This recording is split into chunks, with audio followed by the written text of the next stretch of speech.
Oke. Ini kita lanjut lagi video pembahasan tentang tulisan dari para pakar hukum Islam dan teologi Islam klasik, artinya dari abad-abad yang lampau. Penjelasan mereka tentang jihad. Jihad itu seperti apa? Karena penjelasan jihad dari para ulama ataupun tokoh agama Islam atau apalah pada yang sekarang ini bisa jadi atau bahkan memang kebanyakan berbeda dari apa yang dimaksud dengan jihad pada masa lalu. Harusnya doktrin agama itu tidak bakal berubah, kan harusnya kan begitu. Oke, ini siar yang bagian ke-12 ini. Kemarin sudah sampai 11, ini yang ke-12 dia judulnya siar. Itu ditulis oleh Syahbani dari tahun 803 sampai tahun 805. Ambil dari buku Majid Kaduri translated dari Islamic Law of Nations, Syahban Siar. Ada keterangannya di atas itu, asal muasal bukunya itu yang dikutip diambil dari mana. Oke, ini kita fokus langsung ke yang ini dia pendek aja karena di belakang ini bagi saya tidak terlalu signifikan. Yang penting bagian depan sini. Fight in the name of God and in the path of God, dan seterusnya. Saya terjemahkan aja. Berjuang di dalam nama Tuhan dan di jalan Tuhan, yaitu kebenaran. Memerangi hanya yang dalam kurungnya itu hanya mereka yang tidak percaya kepada Tuhannya Islam maksudnya. Setiap kali atau kapanpun Anda bertemu dengan musuh musyrik Anda, musuh kafir Anda, pertama-tama tuh undang mereka untuk masuk Islam atau memeluk Islam.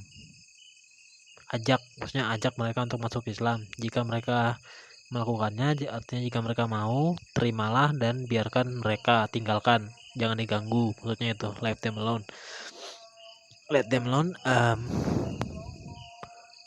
Jika Anda kemudian harus mengundang mereka untuk pindah dari wilayah mereka ke wilayah para emigran, yaitu di Madinah, sebagaimana Muhammad waktu itu emigrasi dari Mekah ke Madinah.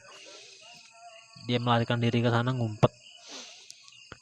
Jika mereka melakukannya, if they do so, accept it and let them alone. Terimalah dan tinggalkan mereka, biarkan aja, maksudnya gitu, biarkan mereka, jangan diganggu. Jika tidak, maksudnya mereka tidak mau pindah ke Madinah, setelah masuk Islam mereka tidak mau pindah ke Madinah, mereka harus diberitahu bahwa mereka akan diperlakukan seperti pengembara Muslim atau Badui yang tidak ambil bagian dalam perang, who take no part in the war, in that they are subject of God's orders as other Muslims, but that they will receive no share in either the ghanima or spoil of war or in the fai. Mereka harus diberitahu bahwa mereka akan diperlakukan seperti pengembara Islam, pengembara Muslim atau Badui yang tidak ambil bagian dalam perang, partisipasi dalam jihad, di mana mereka tunduk pada perintah Tuhannya Islam, Allah apakah itu, sebagai Muslim lainnya, tetapi mereka tidak akan menerima bagian atau mendapat bagian, dapat jatah share, dapat jatah pembagian dari baik itu ganima, harta rampasan perang, ataupun fai. Nah, kalau review sedikit, flashback sedikit, harta rampasan perang, ganima itu karena mereka orang Muslim ini Islam Kalau mereka melakukan jihad, mereka tuh tidak pernah ketinggalan namanya merampas, eh, baik itu harta benda maupun manusia. Itu tidak pernah ketinggalan itu. Dan fai. Nah, kalau yang fai ini, fai itu harta fai itu diperoleh dari karaj. Kalau yang di video yang kemarin kan dibilang fai itu karaj yang dipergunakan untuk menggaji atau membayar untuk upah para prajurit yang menjaga perbatasan, menjaga perbatasan wilayah yang sudah mereka taklukkan, negara Islam juga. Misalnya ini misalnya aja nih, misalnya Indonesia sudah ditaklukkan sama Islam. Nah, itu ada prajurit mereka tuh yang menjaga wilayah Indonesia itu supaya tidak dicaplok oleh misalnya orang dari negara lain, penjajah, misalnya orang dari, ini misalnya aja nih, misalnya orang dari Belanda atau dari Inggris atau dari mana gitu, Jepang, mau menjajah masuk dan tidak boleh masuk ke jaga wilayahnya. Dan selain itu juga fai juga digunakan kalau yang dari materi yang kemarin yang sudah kita bahas bersama itu dipergunakan juga untuk kesejahteraan umat, katanya gitu, untuk kesejahteraan umat fai itu, selain untuk yang menggaji para tentara, pasukan, prajurit yang menjaga wilayahnya Islam kan gitu. Kemudian lanjut, ini bisa kayaknya nggak bisa. If they refuse to accept Islam, then call upon them, ini bukan then, ini salah ketik tuh kayaknya. Then call upon them to pay the jizya or poll tax. Saya langsung terjemahkan aja. Jika mereka menerima Islam, maka jika mereka menolak untuk menerima Islam, maka mintalah mereka untuk membayar jizya, pajak nyawa itu.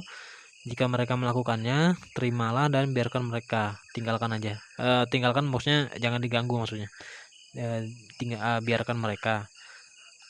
Jika Anda mengepung penduduk sebuah benteng atau kota dan mereka mencoba membuat Anda membiarkan mereka menyerah atas penghakiman Tuhan, jangan lakukan. Do not do so. Jangan lakukan itu karena Anda tidak tahu apa penghakiman Tuhan itu, tetapi buatlah mereka menyerah pada penghakiman Anda. Dan kemudian putuskan kasus mereka menurut pandangan Anda sendiri. Jadi yang menjadi penentu nasib mereka bukan Tuhan, maksudnya orang-orang yang ditaklukkan dari kota tersebut, penentu nasib mereka bukan Tuhan, tetapi para orang Islam yang kelakuannya aneh-aneh itu tadi, yang nyerang sana kemari itu yang menjadi penentu nasib mereka.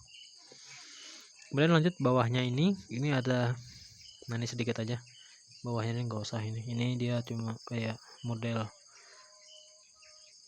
question and answer, modelnya kayak gitu. I heard the apostle of God, saya mendengar dari Rasulullah Muhammad maksudnya, dalam kampanye melawan Bani Quraiza berkata, dia, maksudnya itu musuhnya itu,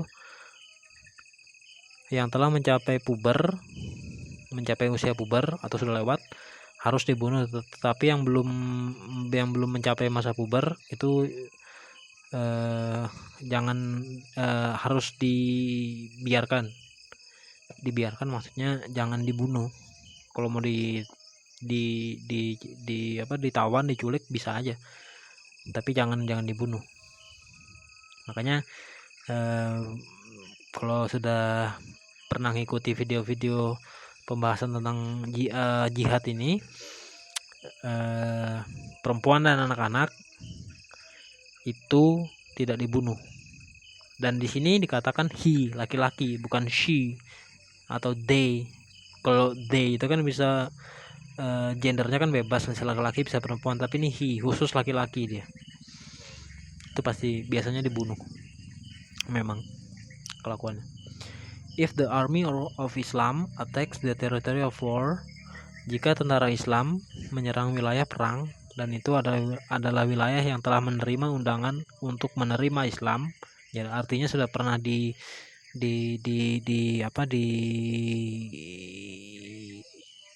ajak lah, daerah tersebut sudah pernah diajak untuk masuk Islam, mulai dari pemimpin sampai ke penduduknya atau kayak apa gitu, tapi minimal pemimpinnya dulu biasanya untuk masuk Islam. Tetap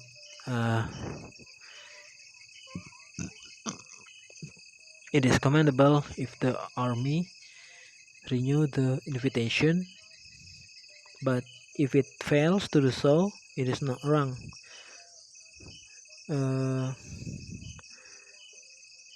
Wajib atau disarankan atau diwajibkan bagi para prajurit tentara untuk memperbaharui undangan. Jadi kalau sudah pernah disampaikan ajakan untuk masuk Islam, kemudian mau diperangi, sampaikan lagi, diulangi lagi, baru diperangi gitu. Tetapi jika gagal melakukannya, artinya jika tidak dilakukan undangan yang kedua sebelum diperangi itu tidak jadi masalah. It is not wrong. Jadi ya percuma aja, apa mending dosa aja ngomong kayak gitu kan, langsung aja hajar kan, intinya itu. Tentara boleh melancarkan, the army may launch the attack on the enemy by night or by day. Tentara boleh melancarkan serangan kepada musuh pada malam atau siang hari dan diperbolehkan membakar benteng musuh. It is permissible to burn the enemy fortifications, membakar benteng musuh dengan api, bakar pakai air, gimana sih? Or to inundate them with water, atau membanjiri mereka dengan air. Jika musuh merebut barang rampasan perang, itu tidak boleh dibagi di wilayah musuh.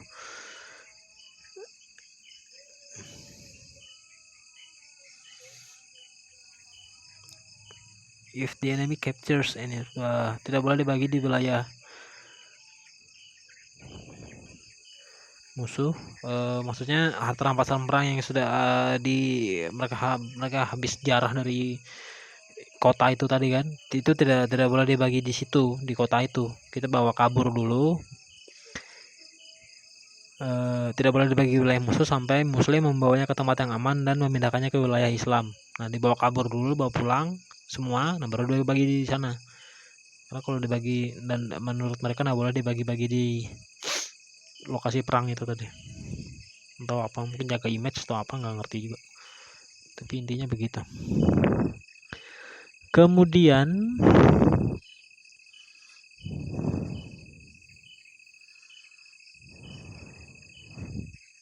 ini sebentar. Ini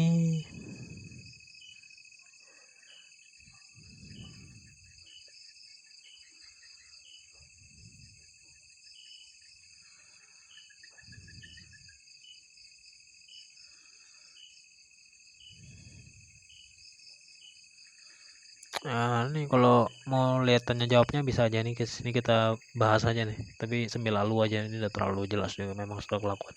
Kalau sudah pernah ikuti video saya yang sebelumnya sudah hafal ini. Jika tawanan perang, yang pertama, if male captives of war were taken from the territory of war, jika tawanan perang laki-laki diambil dari wilayah perang, apakah menurut Anda imam harus membunuh mereka semua atau membagi mereka sebagai budak di antara kaum muslim? Kemudian he replied, the imam is entitled to choice between taking them. Salah ketik kayaknya ini, bukan taking them, tapi taking them to the territory of Islam to be divided among the warriors and killing them while in the territory of war. Imam berhak memilih antara membawa ke wilayah Islam untuk dibagi di antara para pejuang, prajurit, dan membunuh mereka. Pilihannya jadi antara dua, antara dijadikan budak, dibagi-bagi, ini budakmu, ini budakku, budakmu, budakku gitu, atau dibunuh. saat itu juga masih di wilayah perang. Kemudian which is preferable, mana yang lebih condong ke yang mana yang dipilih. Kemudian dijawab the imam should examine, imam harus memeriksa situasi dan memutuskan apa yang dianggap menguntungkan bagi Islam, bagi umat muslim. If killing them, nah ini makanya harusnya begini, tadi ini dan di atas. If killing them were advantageous to the Muslims, do you think that the imam should order their killing? Jika membunuh mereka bermanfaat bagi umat Islam, apakah menurut Anda imam harus membunuh mereka atau memerintahkan pembunuhan mereka? Iya. Nah, itu aja intinya. Ini percuma aja. Mau bunuh-bunuh, udah ya sudah. Intinya itu, makanya tadi saya bilang nih tidak terlalu signifikan karena ini sudah pernah ada di video di penjelasan ulama yang lain yang sebelum ini. Kemudian kita masuk ke The Hidayah. The Hidayah ini sebentar. The Hidayah ini diambil dari Syekh Burhanuddin Ali Marginan. Apalah namanya itu. Tahun 1196. Tahun 1196. The Hidayah, English translation in T.P. Hughes, A Dictionary of Islam, London, 1895. Dialihbahasakan ke dalam bahasa Inggrisnya. Penulisnya tuh Burhanuddin Ali Marginan tahun 1196. Makanya dia tergolong yang klasik juga. The sacred injunction concerning war is established a divine ordinance by the word of God, who said in the Quran, slay the infidels, and also by saying of the Prophet, war is permanently established until the day of judgment, meaning the ordinance of respecting war. Mana langsung terjemahkan, perintah suci tentang perang ditetapkan sebagai aturan ilahi dengan firman Tuhannya Islam itu. Apa tulisannya itu? Baca aja sendiri. Dengan firman Tuhannya Islam maksudnya, yang mengatakan dalam Al-Quran, bunuh orang-orang kafir. Dan juga sabda Nabi Muhammad maksudnya, perang akan tetap ada sampai hari kiamat atau hari penghakiman. Sampai hari kiamat, hari penghakiman. Artinya aturan tentang perang.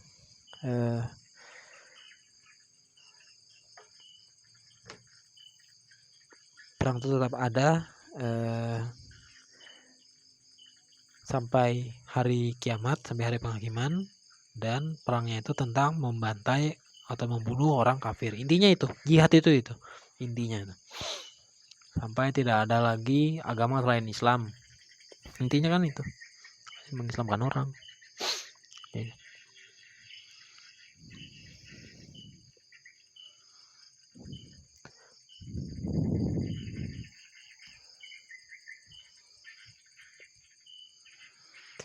ketika kaum muslim, when the Muslim enter the enemy's country and besiege the cities or strongholds of the infidels, it is necessary to invite them to embrace the faith.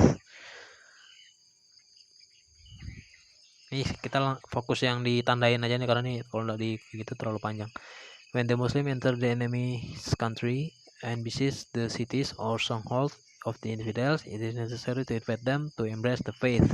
Ketika umat Islam atau ya itulah, ketika umat Islam memasuki wilayah atau negara musuh dan mengepung kota atau benteng mereka, benteng orang kafir itu, penting atau perlu, necessary, penting atau perlu untuk mengajak mereka untuk memeluk agama, untuk beriman. Iman yang dimaksud ini ya Islam, ada yang lain. untuk beriman. Masuk Kristen kan enggak mungkin. Masuk Islam. Kemudian yang di bawah sini, if therefore they embrace the faith, jika kemudian mereka beriman, jika mereka beriman, embrace the faith, beriman maksudnya masuk Islam, maksudnya itu. It is unnecessary to war with them. Tidak perlu berperang melawan mereka. Artinya kalau mereka mau masuk Islam, orang kafir mau masuk Islam, mau dan sudah masuk Islam, tidak perlu diperangi. We are directed to make war upon men only until such time as they shall confess there is no God but one God. Kita diperintahkan untuk diperintahkan atau diarahkan untuk memerangi umat manusia, orang-orang maksudnya itu, hanya sampai mereka mengaku tidak ada Tuhan selain satu Tuhan. Satu Tuhannya ya Tuhan mereka, itu Tuhannya Islam itu maksudnya. But when they repeat this creed, their persons and properties are in protection or aman. Creednya itu la ilaha illallah, nah itu. Makanya di sini kan there is no God but one God. Kalau bahasa Arabnya tuh la ilaha illallah, itu modelnya tuh. Iya gitulah. Tanya aja sama orang Islam mana percaya.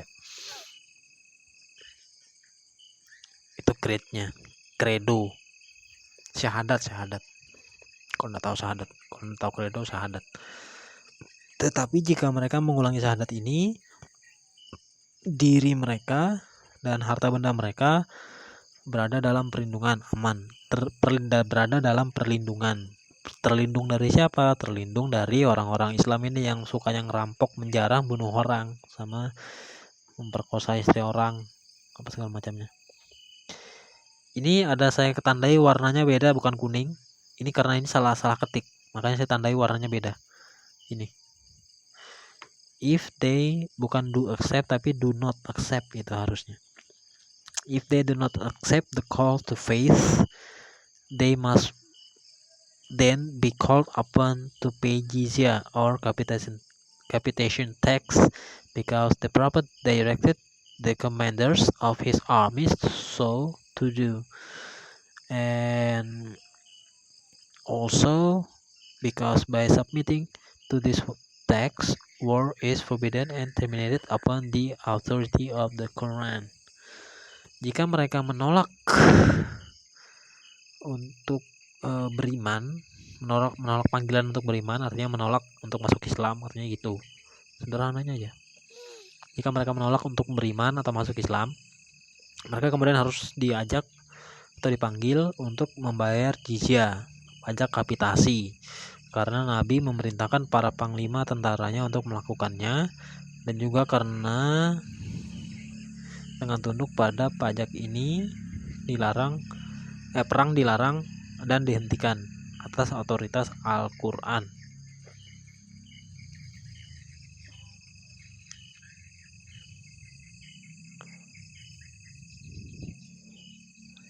Jadi kalau diajak masuk Islam nggak mau,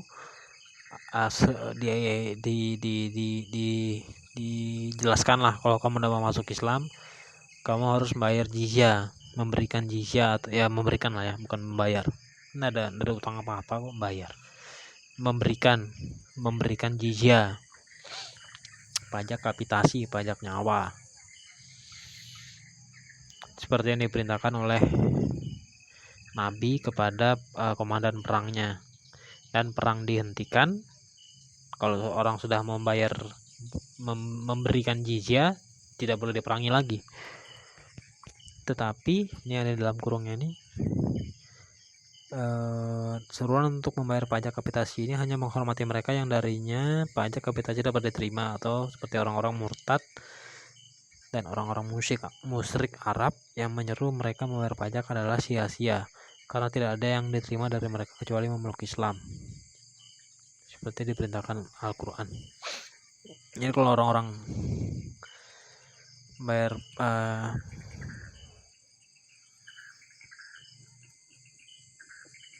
jizya ini sebetulnya percuma aja sih. Sebetulnya tujuan utamanya itu masuk Islam, bukan membayar jizya itu.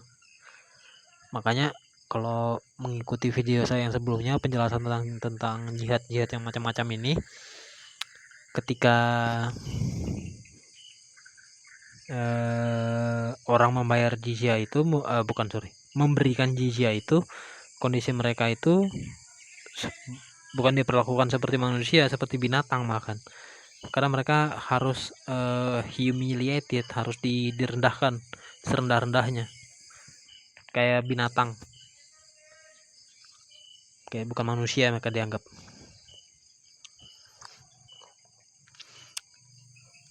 Tujuannya supaya nanti dengan kondisi seperti itu mereka pindah agama aja, masuk Islam aja. Karena kalau mereka sudah pindah agama, yang pertama kondisinya jizya dibebaskan, kemudian mereka bisa hidup layak seperti manusia normal. Kalau mereka mau masuk Islam, mereka tidak diperlakukan dihina, ndak keruan lagi, ndak terhina lagi, tidak direndahkan lagi. Mereka bisa hidup normal seperti manusia lain. Jizya dibebaskan seperti itu. Itu tujuannya, perlakuan humiliationnya itu tujuannya itu tuh sebetulnya. Kemudian ini, if a Muslim attacks infidels without previously calling them to faith, he is an offender because this is forbidden. Jika seorang muslim menyerang orang kafir tanpa terlebih dahulu menyeru mereka untuk beriman masuk Islam, itu seorang pelanggar, karena perilaku itu adalah tindakan yang dilarang. Tetapi kalau sudah Anda yang mengikuti video saya sebelumnya, yang bab sebelum ini, itu adalah teladan dari Nabi Muhammad, nabinya Islam itu sendiri, bahwa ketika dia menyerang satu tempat gitu, saya lupa nama anunya, nanti bisa dicek aja lah di video saya yang sebelumnya, yang bab sebelum ini itu ada, dia menyerang, Muhammad itu menyerang pada kalau tidak salah itu subuh, fajar, kalau tidak salah itu fajar, subuh, mendadak, tanpa ada menyerukan untuk beriman masuk Islam, tidak ada sama sekali, dia tiba-tiba nyerang aja. Jadi argumen yang di sini ini lemah sekali ini. Itu bohong belaka itu.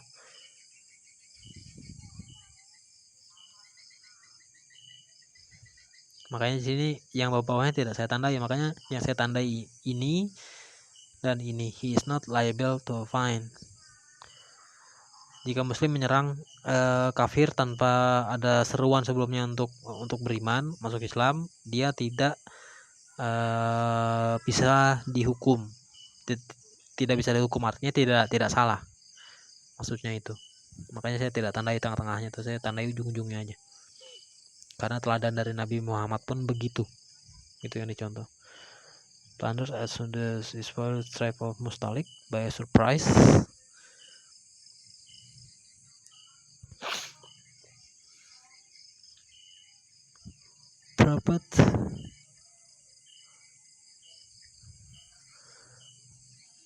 Prophet plundered and despoiled the tribe of Al-Mustalik by surprise, and he also agreed with Asama to make predatory attack upon Qubna at an early hour and to set it on fire, and such attacks are not preceded by a call. Kita terjemahkan. Nabi menjarah dan merampok suku Al-Mustalik secara mengejutkan, dan dia juga setuju dengan Asamah untuk melakukan serangan predator ke Qubna pada dini hari dan membakarnya. Set it on fire, dan membakarnya. serangan semacam itu tidak didahului dengan panggilan atau seruan untuk masuk Islam, maksudnya itu untuk beriman masuk Islam. Kemudian yang dalam kurungnya ini Qubna is a place in Syria. Samasert in the is the name of a tribe. Qubna itu adalah sebuah tempat di Syria. Beberapa orang itu merujuknya adalah nama sebuah suku. Entah mana yang betul antara dua itu. Ini penuh lagi sampai bawah ini. If the infidels upon receiving the call neither consent to it or nor agree to pay capitation tax jizya, it is then incumbent on the Muslims to call upon God for assistance and to make war upon them, because God is the assistant of those who serve Him, not God but devil actually. Ini jika yang ini tadi ya, yang if the infidels and so on. Jika orang-orang kafir setelah menerima panggilan tidak menyetujui atau setuju untuk membayar pajak kapitasi, pajak nyawa, jizya, maka kewajiban kaum muslim untuk meminta bantuan Tuhannya Islam, dan memerangi mereka, karena Tuhannya Islam itu adalah pembantu orang-orang yang mengabdi setan itu. Dia dan penghancur musuh-musuhnya, orang-orang kafir, dan perlu untuk memohon bantuannya pada setiap kesempatan. Nabi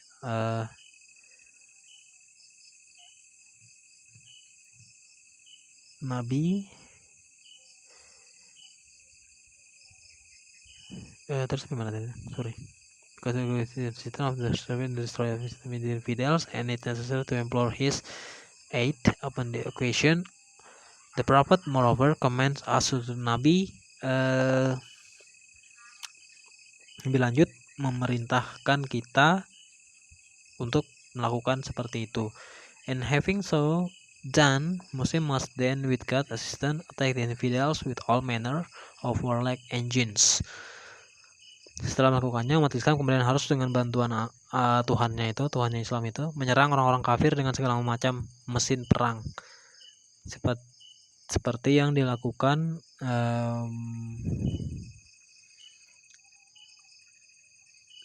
dilakukan oleh Nabi pada orang-orang Taif, yang dilakukan Nabi pada orang-orang Taif, and must also set fire to their habitations, juga harus membakar tempat tinggal mereka, habitatnya, lingkungan, ya itulah tempat tinggalnya itu kita bakar, ya mereka bakar maksudnya orang Islam. In the same manner as the Prophet fired Bawera, seperti yang dilakukan oleh Nabi membakar Bawera, and must inundate them with water and tear up their plantation and tread down their grain, because by this means they will become weakened. Ya, juga membanjiri mereka dengan air, dibikin banjir gitu, dan merobohkan perkebunan mereka, merusak perkebunannya artinya, dan tread down their grain, dan merusak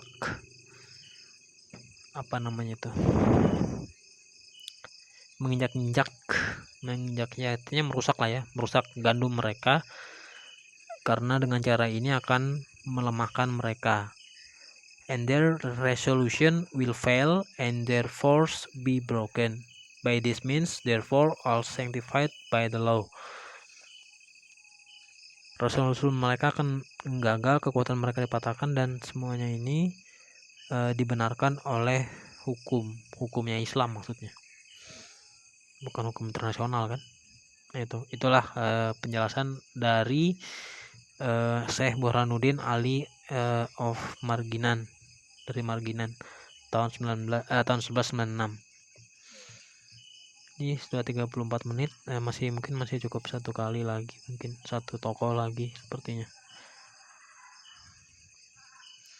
Ini yang berikutnya Ini nomor 14 dari Al-Imam Muhammad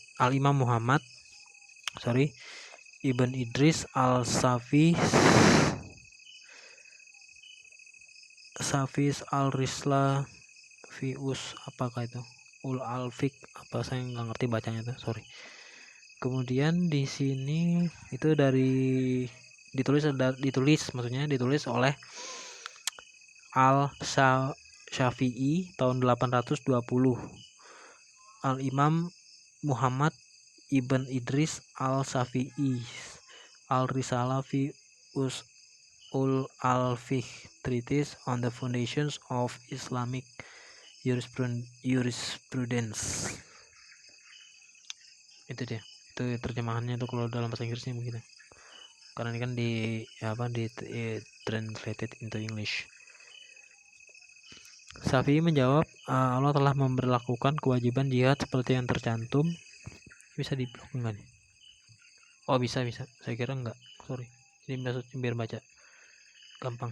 Syafi'i replied, Tuhan telah, atau Allah lah ya, Tuhannya Islam kan, telah memberlakukan kewajiban jihad seperti yang tercantum dalam kitabnya, as laid down in his book, dan diucapkan dengan lisan nabinya, and uttered by his prophet tongue.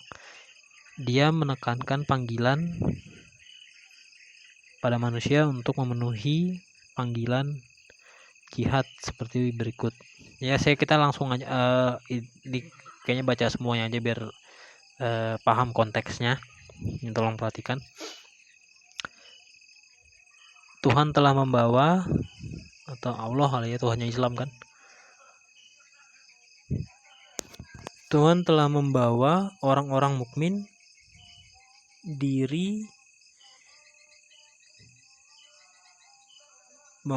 brought from the believers, ya, telah membawa dari orang-orang orang-orang beriman, diri mereka dan harta benda mereka, the gift of paradise, terhadap pemberian surga, against the gift of paradise, terhadap pemberian surga. They fight in the way of God, mereka berjuang, atau apa namanya, berperang kali. Mereka berperang di jalan Tuhan, di jalan Allah, Tuhan Islam. Mereka membunuh, they kill, dan dibunuh. Itu adalah janji yang mengikat antara Tuhan dalam Taurat dan Injil. Itu bohong, makanya saya kasih garis merah. Dalam Taurat dan Injil tidak ada yang model-model kayak gitu.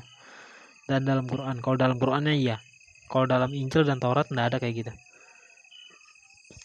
Who fulfills his covenant better than God, and who fulfills his covenant better than God, so rejoice in the bargain. Siapakah yang memenuhi perjanjiannya lebih baik daripada Tuhannya Islam maksudnya, maka bergembira dalam tawar-menawar yang telah kamu buat dengannya, itulah kemenangan yang besar. Quran surah 9 ayat 112. Dalam Taurat dan Injil tidak ada model-model begitu, itu Islam aja yang ada. Kemudian di bawahnya dari Quran surah 9 ayat 36, lawanlah atau perangilah kaum kafir musyrik secara total, as they fought you totally. Itu biasa, kalau as they fought you totally itu biasanya itu bohong, karena orang kafir tidak ada yang mau memerangi Islam duluan kecuali Islam yang mancing cari gara-gara, biasanya begitu. Kemudian yang Quran surah 9 ayat 5, slay the polytheists whenever you find them, and take them and confine them, and lie in ambush for them everywhere. Bunuh orang musyrik dimanapun Anda menemukan mereka, bahwa mereka batasi mereka dan serang mereka di mana-mana. Fokus ke situ aja. But if they repent and perform prayer, kalau mau lanjutin bisa juga. But if they repent and perform prayer and pay the zakat and then set them free. Kalau mereka mau bertobat, jika mereka bertobat dan menunaikan sholat dan membayar zakat, maka bebaskan mereka. Dan ngomong-ngomong, ini confine them ini artinya bukan membatasi, tawan mereka, culik, jadikan tawanan itu. Kemudian itu dari surah 9 ayat 5. Kemudian surah 9 ayat 29, perangi mereka yang tidak beriman kepada Tuhan yang Islam, hari akhir, hari kiamat, dan who do not forbid what God and His apostle have made forbidden, apa yang tidak mengharamkan apa yang telah diharamkan oleh Tuhan yang Islam dan nabinya Islam, rasulnya Islam mungkin tuh. Do not practice the religion of truth, tidak mengamalkan agama yang benar, agamanya Islam itu benar dari mana juga nggak tahu. And those who have been given the book, dari orang-orang yang diberi kitab, sampai mereka membayar jizya, until they pay the jizya. Sebetulnya bukan pay, give itu sebetulnya, memberikan jizya out of hand and have been humbled. Sebetulnya bukan humbled, kalau dilihat di dalam tafsir itu bukan humbled, humiliated, dihina, bukan humbled. Sebetulnya humbled ini merendahkan diri, humble. Tapi sebetulnya kondisi orang-orang yang memberikan jizya itu bukan merendahkan diri, direndahkan, dihina. Itu kondisinya yang sebetulnya. Quran 9 ayat 29. Kemudian di sini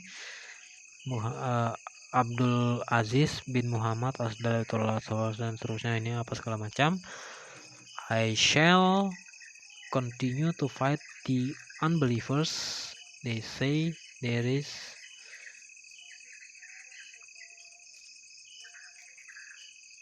ini ada yang kurang. Ini dari ayat Quran juga ini. Apa? Dari Quran atau dari hadis ini? I shall continue to fight the unbelievers until, ini ada kurang untilnya di sini. Di sini di antara unbelievers dengan they ini harusnya ada until.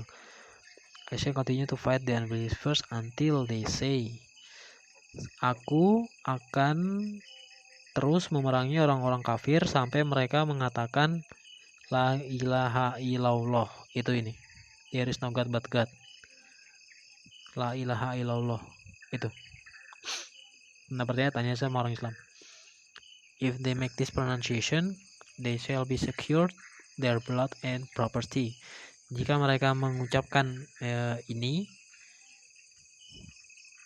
pronouncement, mengucapkan pernyataan itu, mereka akan aman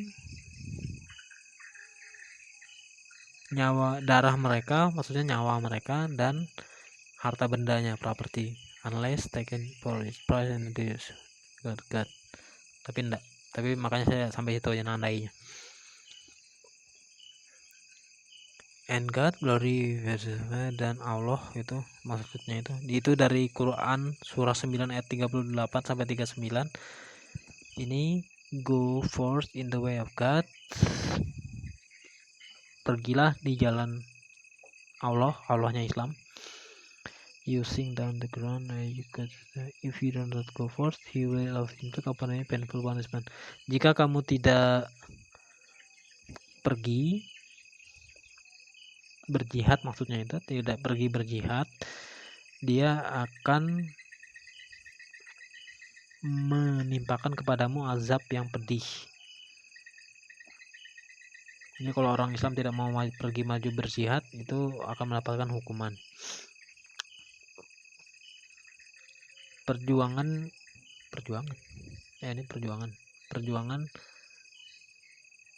Berjuanglah di jalan Tuhan yang Islam dengan harta bendamu dan dirimu sendiri. Quran 9 ayat 41. Kemudian di bawahnya sini Syafi'i, jihad kewajiban atau kewajiban bagi orang yang sehat, orang Islam yang sehat, able bodied, mampu, artinya kondisi fisiknya mampu. The duty of jihad is collective.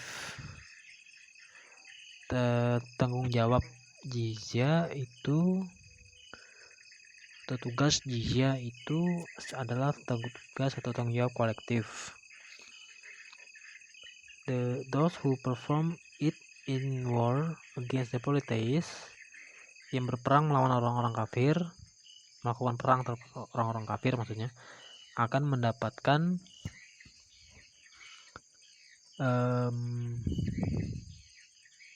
pahala yang besar. Kemudian God has given precedence to those who fight with their possessions and their self. Tuhannya Islam maksudnya telah mendahulukan atau mendahulukannya artinya lebih meninggikan lah ya, lebih memuliakan orang-orang yang berperang, berjihad dengan harta benda mereka dan diri mereka dibandingkan orang-orang yang hanya duduk di rumah, dibandingkan yang tinggal duduk di rumah aja. Kemudian dengan cara meninggikannya itu dengan cara atau lebih memuliakan lah ya, lebih memuliakan itu dengan cara memberikan pahala yang besar. Dari itu diambil dari Quran surah 4 ayat 97.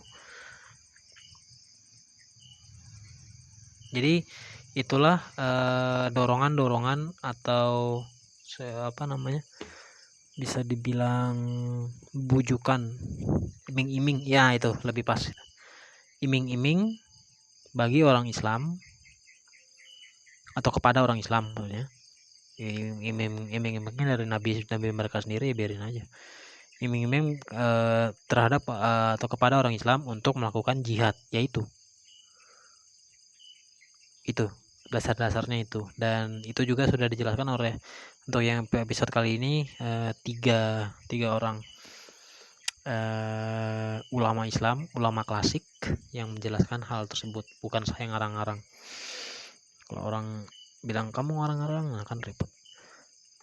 Jadi penjelasan tentang jihad itu untuk yang malam hari ini kurang lebihnya sampai di situ. Dan yang ini saya tegaskan sekali lagi, Injil dan Taurat tidak ada memuat hal-hal seperti ini dan tidak ada, itu bohong, itu ngarang-ngarangnya orang Islam aja tuh. Oke, mungkin itu aja dulu, saya akhiri. Selamat malam, sampai jumpa di episode yang berikutnya. Nanti ada berapa ulama Islam lagi yang kita kupas penjelasannya tentang jihad. Saya akhiri, selamat malam, sampai jumpa di video yang berikutnya.